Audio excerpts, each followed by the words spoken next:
Well, I'd like to welcome everyone to the SEMA collision repair and refinish stage. And today we're going to be talking about non-repairable bumper cover areas. So why don't we go through and just give a brief introduction of ourselves. I'll start off. Scott Van Hooley. I'm the manager of the RTS team at ICAR. Was a collision repair tech for a number of years before I started at ICAR. Went to ICAR as an instructional designer, and then started as a member of the RTS team and now manage it. Ron? I'm Ron Reichen, president of Precision Body and Paint Companies in Oregon, past chairman of SCRS, master technician on the aluminum side in many areas of manufacture, and glad to be here and participate. My name is Gerald Gabriel. I'm with ICAR as well. I'm in an industry relations, primarily in the tool and equipment side of things. Also help with the RTS team with Scott, and came from a collision background, shop technician, management, kind of all over the collision industry.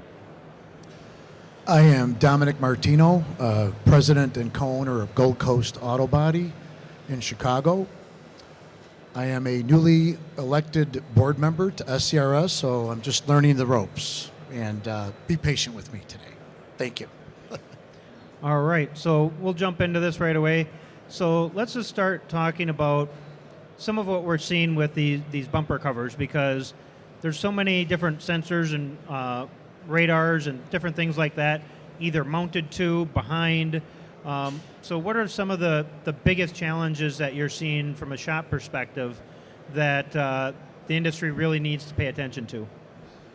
I think one of the biggest challenges that we're facing right now is the lack of training by the bill payers, understanding of the no repair zones or lack of repairability in certain areas where you cannot add any additional mill thickness or any type of repair filler in any areas where these sensors, which are hidden behind the bumper substrate materials, and the sensors cannot read through almost any deviation other than the OE material substrate, as well as any additional mill thicknesses of clear coats or additional base colors.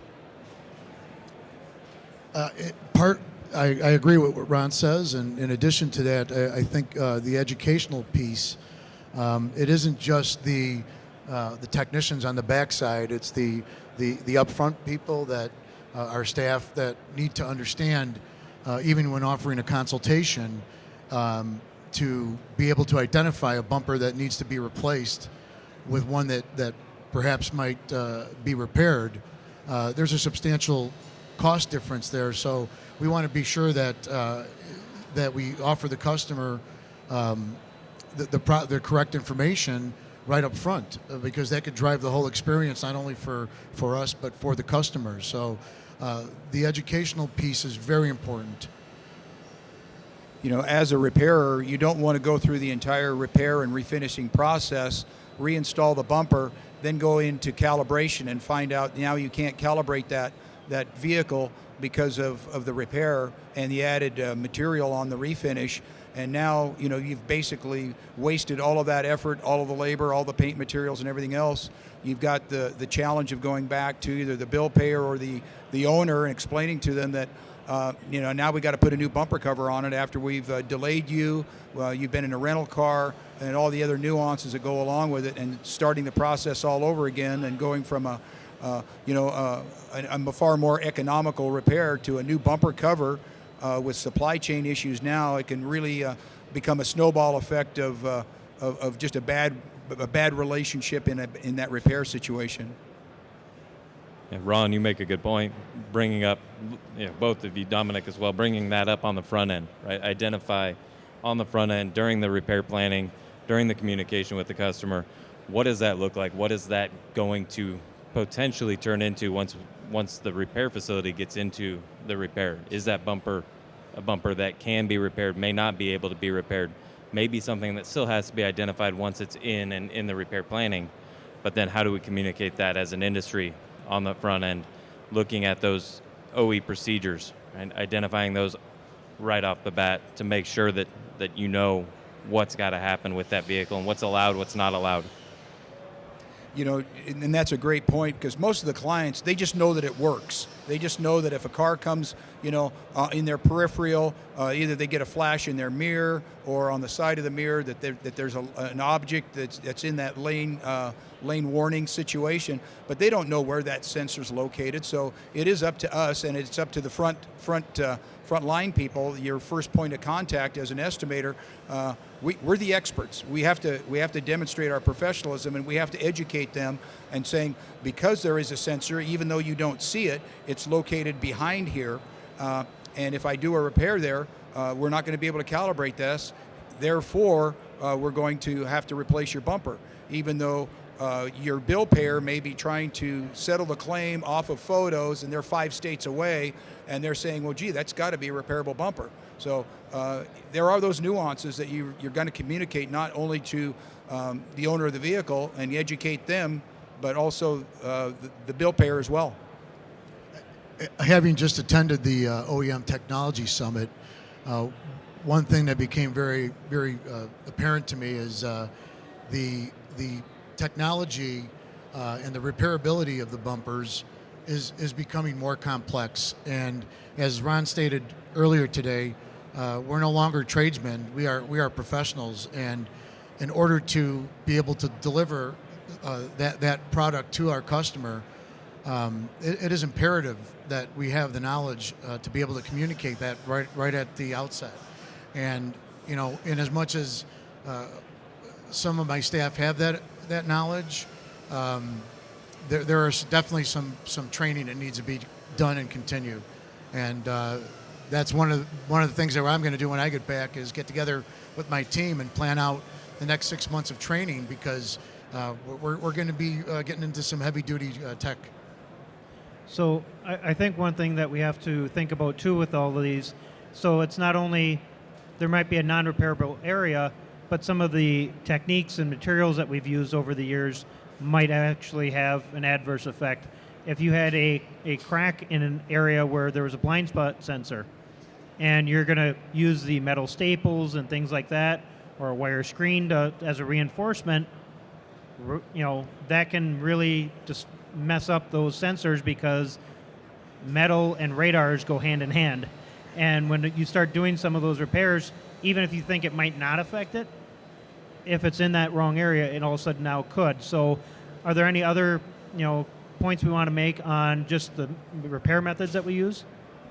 Well, I'll jump in a little bit, and you're absolutely right. And adding any type of metallic to that, but just the repair material, adding density to that substrate, whether it's a plastic repair product, SEMA is like a body filler.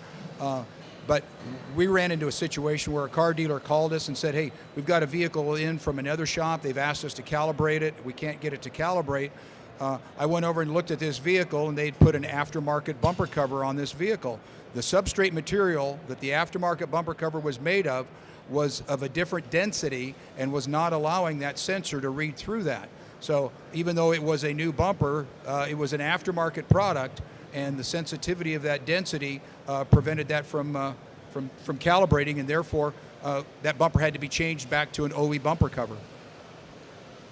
Likewise, we experienced the same with our Mercedes dealer partner. We had a used vehicle. It was a pre-owned vehicle, and they were trying to certify a CPO car, a certified pre-owned, and they were having issues with the sensors, and we identified the fact that the bumper had been painted a couple of times, and in fact the bumper had to be replaced, and what the used car manager thought was going to be a profitable sale turned into they basically lost money on the job. The vehicle that we were talking about earlier with the aftermarket bumper was a Mazda Miata. So it's not just the high-end luxury cars. I mean, this is any consumer vehicle now. It's that has that, and almost every car, Toyota from 2017 on, every one of their vehicles, from their least expensive to their most expensive, all have lane departure systems built into those vehicles. So even we talk about non-repairable areas. It doesn't mean there's nothing on the bumper that's, you can't, it's not saying that there are no areas that you can safely repair. It's saying that you really have to pay attention to where you're doing those repairs. As the upper right corner picture is from Volvo, where they actually have you, if you're going to do any kind of repairs in the area for refinish or anything like that, and the thickness is getting too much, they actually have us strip it down. So there's quite a few things there that we have to pay attention to as well, just in the refinishing side of things. Exactly. It could be as it may not necessarily be that you're in the area that's close to the sensor where it's restricted, but just the amount of material, paint film that you're putting on the bumper, it's very important. And as was mentioned this morning, the mill gauge is going to become the tool that you don't really use very often. It's very important. It's going to have to be measured at the outset of the repair and at the final product before it's installed back on the vehicle. And Dominic, you touched on exactly what I was thinking with that. The repair on that bumper may be in an area of the bumper that is okay to repair. It's safe to repair. It's appropriate with the OE procedure. But if that bumper's been repaired and refinished a time already before, now all of a sudden you've got a mill thickness issue. One more refinish, even if it's just a clear. You may be doing a clear coat on that end, and it may be enough to set that off and reduce the effectiveness or stop that particular system from working. It's a good point. And open blends, especially clear coats on urethane parts, are just an absolute. That's a disaster waiting to happen. So, even if you had, let's just say, a pair of license plate bolt impacts in the center of the bumper with the sensors that are on the outboard side, you say, okay, I can successfully do a repair with a minor amount of filler, or take the cover off and heat it from the backside, and raise out that plastic, block it flat, a couple of coats of primer, a block sand. But then as I'm refinishing that bumper, even if I don't have any pigmentation on that outboard side, but I'm adding another 2 or 3 mils of clear, that could be enough to trigger that and cause a sensitivity where it's going to fail in the recalibration time. Exactly, and as was indicated this morning at the OEM Technology Summit, it's going to be it's going to get to a point where you're going to be replacing bumpers more often than repairing them for a variety of reasons, and that's just going to become part of the repair process. So, we've talked a lot about the bumpers and stuff like that, but let's just explore a little bit on kind of the reason behind it with the ADAS sensors and all those kinds of things. And, park sensors, for example, are one we haven't really touched on yet. What happens if we have to do multiple refinishes on something with that? You're going to run into the same problem, and your manufacturers do a pretty good job of dictating in their repair procedures how many times you can refinish it and what kind of mill thickness buildup you should or should not have. You can't change the color. I've seen some of the bill payers request a used park sensor. Oh, you can just refinish it and put it in because they're saving a few dimes. That's not an acceptable repair any longer. Usually, a park sensor will come from the manufacturer. If you buy it new, it'll come with their primer on it. You probably scuff it with a red Scotch-Brite pad, and then very limited number of coats of base and clear, and that's it. You get one and done. You don't get to refinish that more than one time. I think what Ron said is on point, because unless you're accessing the OEM repair procedures and researching, we have good understanding even at the front end. When we get sensors from the dealer that need to be painted, we know exactly what needs to be done.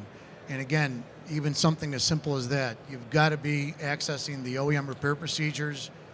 It's going to save you time, money, and it's a safety consideration that's very important.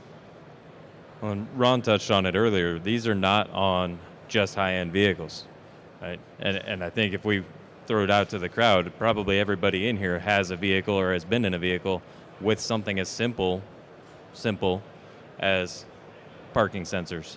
They're everywhere. It's not just the new and upcoming technology. It's on everything. It's something we've got to be aware of across the board. So let's talk a little bit of, so we know that we're supposed to do the calibrations after we've done these according to the OEM procedures. But what happens when a shop maybe skips the calibration because they're trying to get the car out and maybe they did a repair in front of those sensors? You know, I think there's a real prevalent thought in the industry that it's going to automatically turn on a light or deactivate the system. Let's explore that a little bit. I'll just speak from personal experience.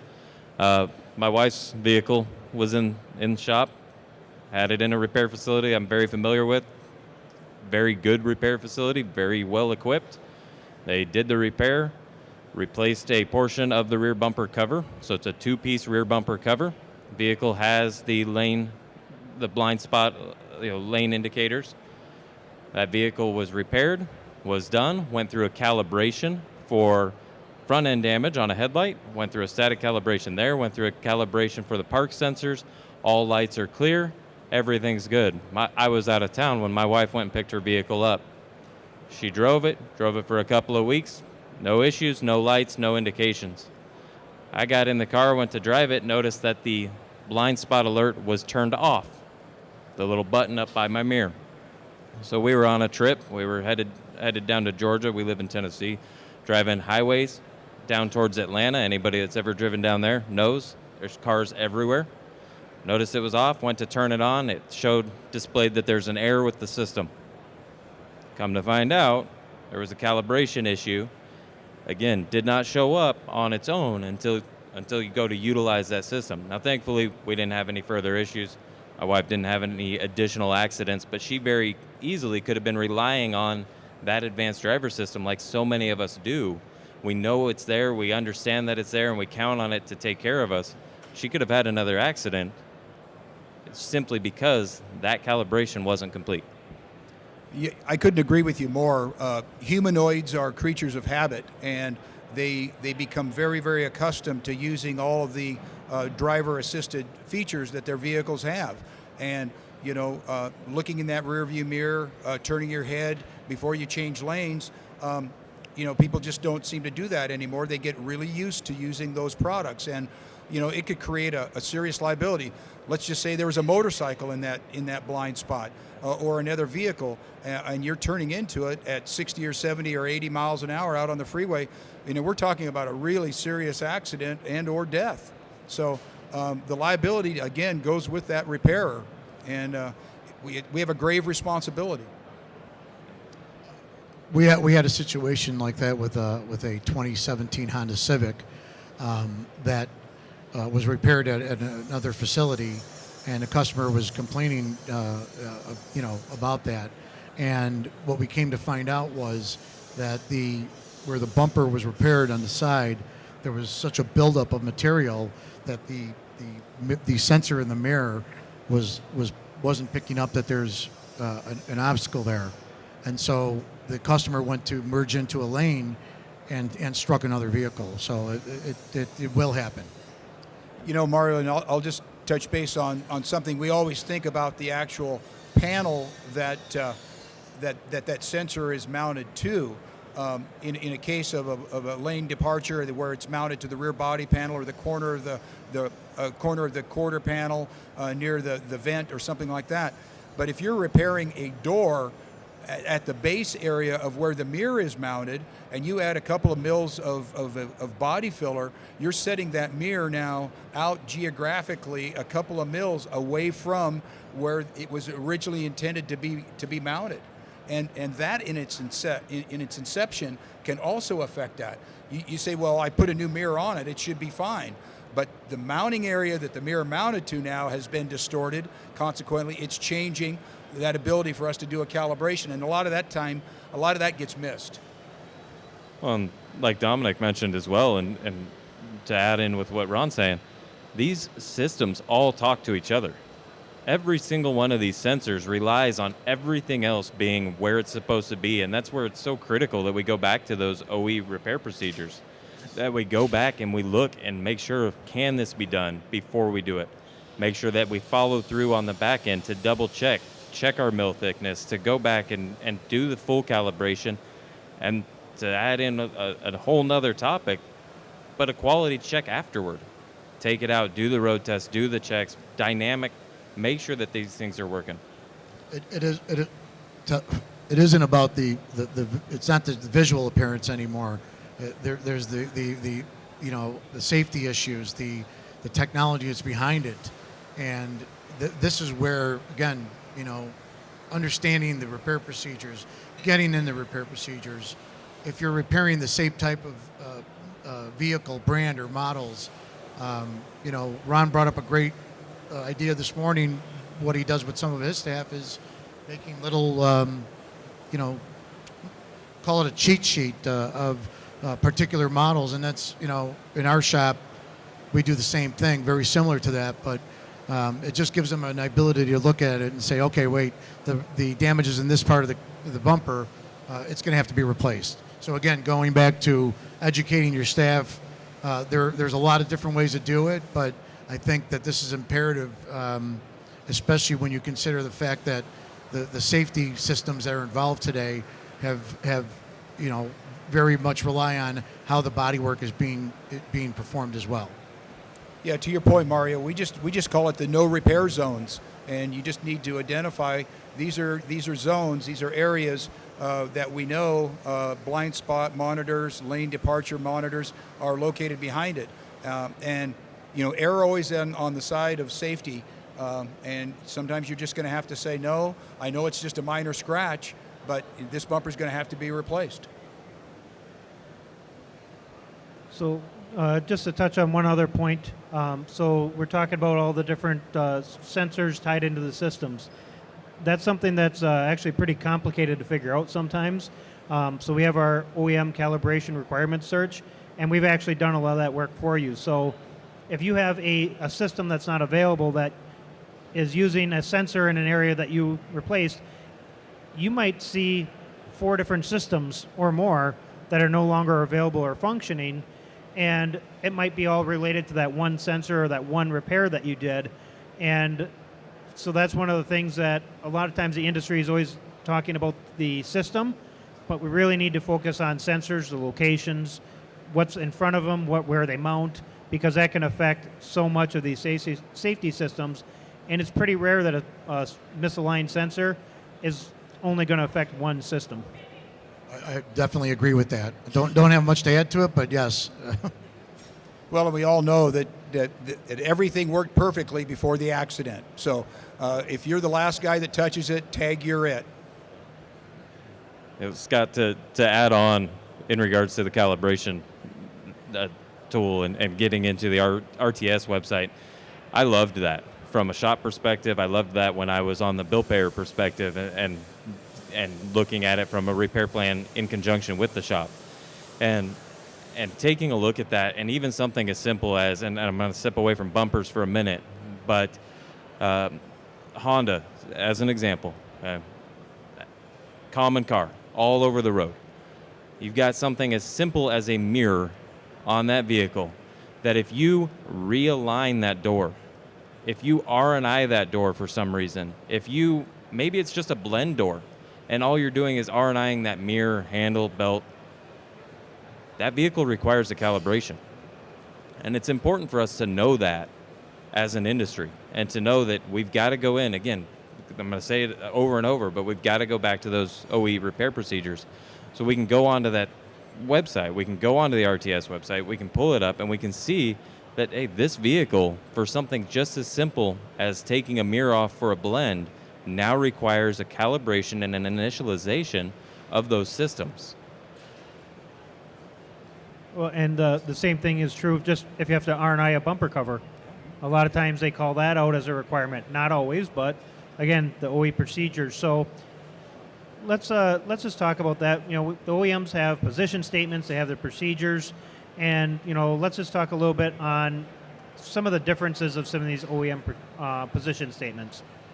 So GM is a good example. They actually call out the fact that they have to have that that special mill gauge so you can read plastic parts. And let's, you know, just talk a little bit about some of those differences that you have seen so far. Well, I think what we have to understand is that every manufacturer has a little bit of a different criteria. So, we cannot just say, well, just because GM says this on their Silverado pickup, that same GM information is going to apply to a Cadillac or to a Buick or to a Hyundai or to a Kia. You've got to look it up, model specific, by VIN, every time on that.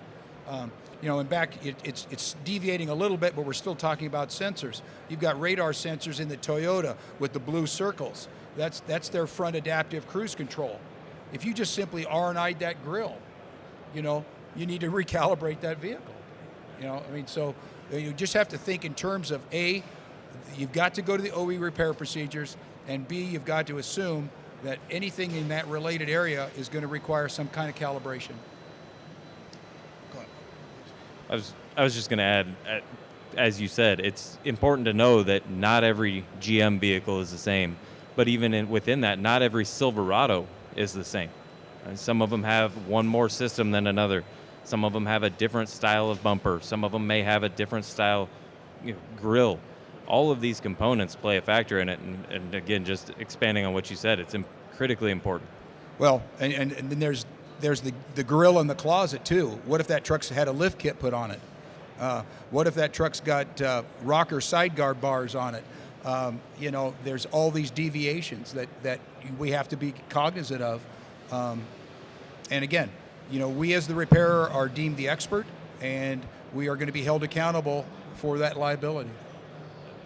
If anything, as a parent, I think the education, knowing the procedures, we're at a point now where it's imperative on every repair, because the procedures can change from 1 month to another, and what was a procedure 4 months ago might have changed slightly. So you constantly have to be in there, and that's just it's a normal part of what we're doing every day.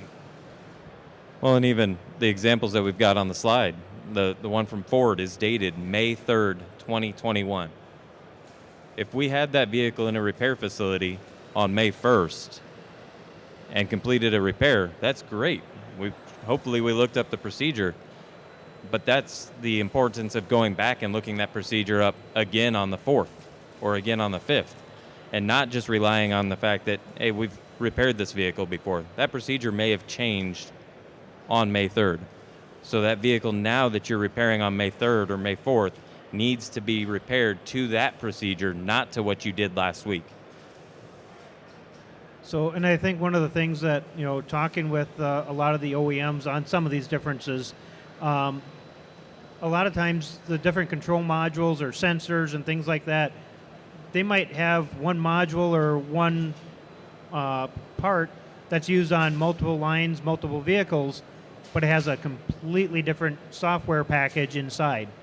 And so I think some of these nuances that we see are directly related to that, and that's where we can't apply what we had from one OEM to another and say, well, why can't they all be the same? But it really comes down to these vehicles are all very different and have different needs that need to be addressed. And I think that's one of the things that kind of helps the industry understand the why behind it. So it's not just, well, they're just pushing us to do this. There's reasons behind all of this. So the parking sensors in the back bumper that have an outer, an inner, an outer, you mean we can't just throw them all in a bucket and put them all back in whichever spot they want to go? They all fit. They all plug in. Yeah. Years ago, it wasn't so bad. It was more like that, but they have definitely changed, especially when you have the parallel park assist and things like that. That's where all of a sudden now those vehicles are getting software packages that are very intelligent, and they can tell how big the spot is, will the vehicle fit, and all of a sudden now if that one sensor's not reading correctly because we put too much paint on it, it's not mounted in the right location, so that's another thing that we didn't really touch on. So the park sensor, if you have it slightly off and it's mounted incorrectly because we did a repair right on that area, you could cause a problem with it. You touched on a point that just kind of spurred my thoughts, and it was a situation where a vehicle was brought to us, and again, the rear park sensors weren't functioning correctly because of a misalignment. Well, come to find out, that they had bought, the parts department unfortunately didn't order the right bumper with the holes already in it. Somebody got the dies out and plotted where the park sensors were supposed to be and punched holes, and they were a couple of millimeters off with their park sensor locations because the painter had already painted the bumper, so we can't return it, blah, blah, blah, blah, blah. We've all been there and all done that. Again, forgot to mirror match the parts, and now after they were all done, now that bumper was a throwaway, and they had to go buy the actual bumper where the holes for the sensors were in the exact right location. So when we're looking for OEM repair procedures for some of these warnings and things like that, there's not really a standard place for a lot of that. And so that's one of the reasons they bring out these OEM position statements, is to help us bring awareness of what it is. So all these position statements typically you can find within the repair procedures and repair information, but a lot of times you have to look in general areas. It's not necessarily, I've never seen one inside a procedure on how to remove a bumper cover. It's always a separate area, maybe something tied to one of the sensors. So you have to be a little bit creative about where to find that information as well. And agree. And the position statement is designed to build awareness. You still have to get into the procedures, do the research, because there's a lot more information in there.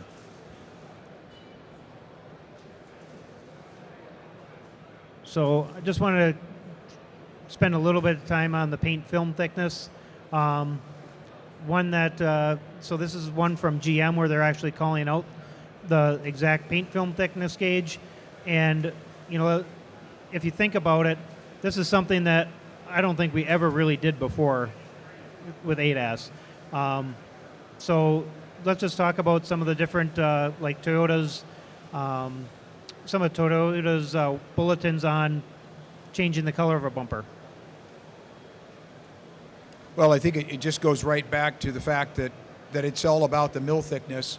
I'm sure that we have different densities in pigmentation, different density of white as opposed to, say, a yellow or maybe a tri-coat material, one that's maybe got heavier metallic particulate in it than another color.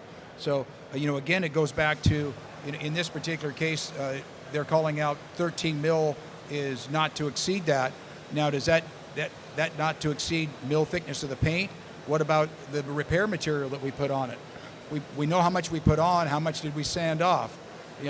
How many mils does the primer and the sealer represent? And then I've still got to put base on. I still got to put clear on. So it just gets to be some kind of a challenge, and you got to do all the math. It's a whole different way of repairing bumpers now. It's not just about plastic welding and it's the paint film that makes a big difference. And that's it's if this indicates anything, it's the complexity of what we have to do today. When you touched on it earlier, that as technicians, we really need to be professional craftsmen, right? And so our technicians need to have the mill thickness gauge. They need to understand the importance of utilizing that tool throughout the repair. Utilize it on the front end during the repair planning. Utilize it during the repair, like you just mentioned. You've got to get in there, understand where we're at now, what's it going to be next, and are we still safe? Well, and one of the other things, anti-static. What our process for anti-static. So we're going to go paint the bumper cover. Not only does it help it match correctly, it also might help us not have all the dirt nibs, have to redo things, and helps prevent some of that as well. So all of a sudden, here's a process that we've used for quite a while just to help with making the paint finish come out better. Now it actually is helping us with this problem.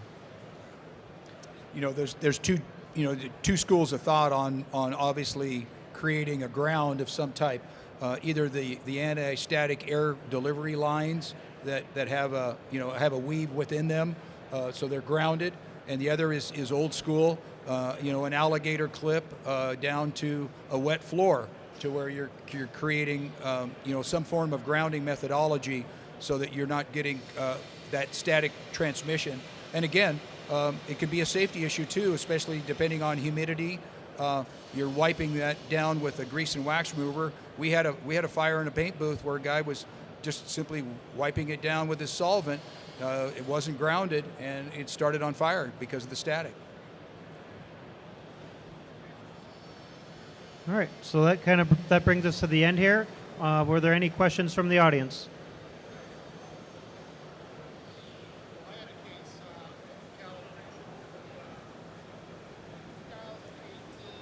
It won't go out there. It'll feedback. He'll have to come up. It'll feedback. Come on up. Come on up.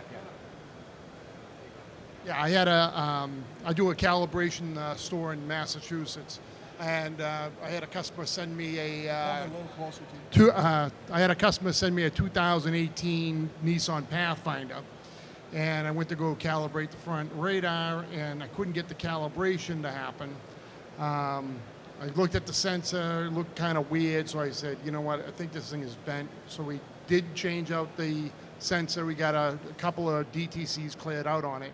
But all in all, it would not calibrate. And then when we found out, it was the ABS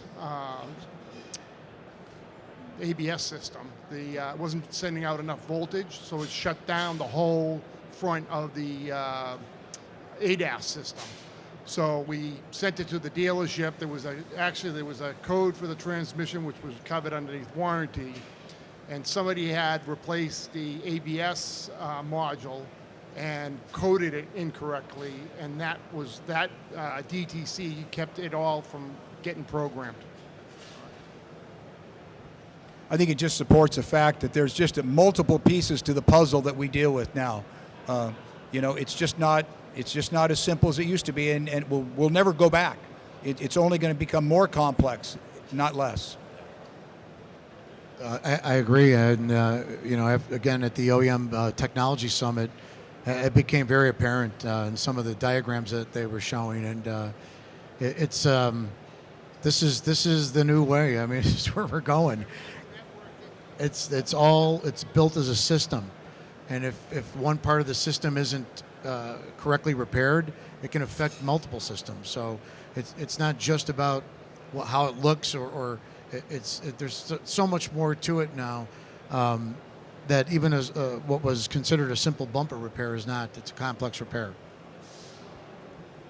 I don't think there's a truly such thing as a simple repair in our industry anymore. All right. Thank you, everyone, for coming, and have a great show.